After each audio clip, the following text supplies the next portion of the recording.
Texte 1 du Carême avec le livre de la sagesse. Nous allons lire le chapitre 2. Ils ne sont pas dans la vérité lorsqu'ils raisonnent ainsi en eux-mêmes. Notre existence est brève et triste. Rien ne peut guérir l'homme au terme de sa vie. On n'a jamais vu personne revenir du séjour des morts.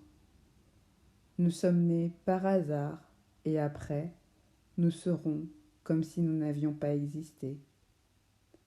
Le souffle de nos narines, c'est de la fumée, et la pensée, une étincelle qui jaillit au battement de notre cœur. Si elle s'éteint, le corps s'en ira en cendres, et l'esprit se dissipera comme l'air léger. Avec le temps, notre nom tombera dans l'oubli, et nul ne saura plus ce que nous avons fait.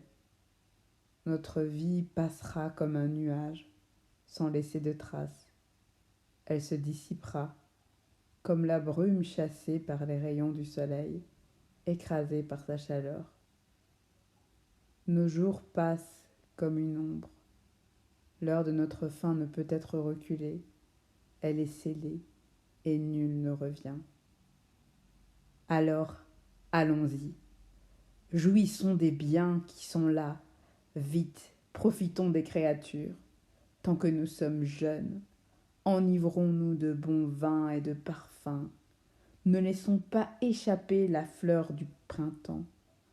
Couronnons-nous de roses en bouton avant qu'elle ne soit fanée. Qu'aucun de nous ne manque à nos orgies. Laissons partout des signes de réjouissance, car c'est là notre part, et c'est là notre lot. Écrasons le pauvre et sa justice.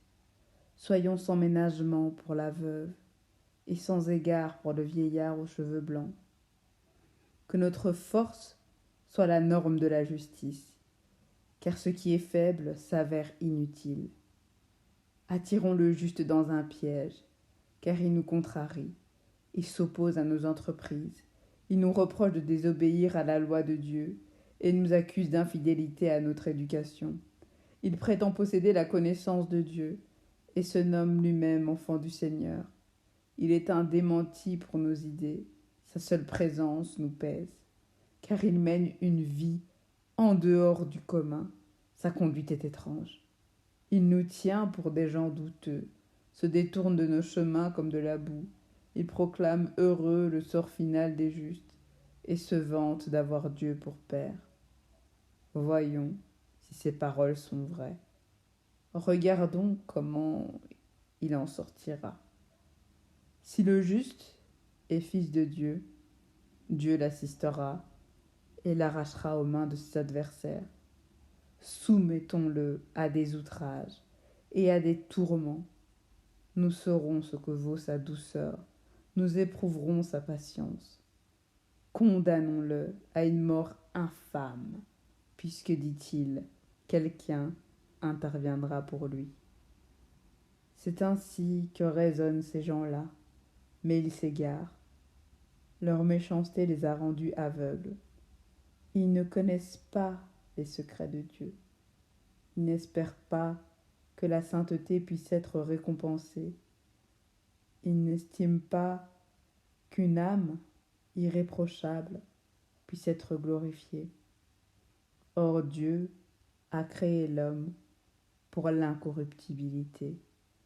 Il a fait de lui une image de sa propre identité. C'est par la jalousie du diable que la mort est entrée dans le monde. Ils en font l'expérience, ceux qui prennent parti pour lui.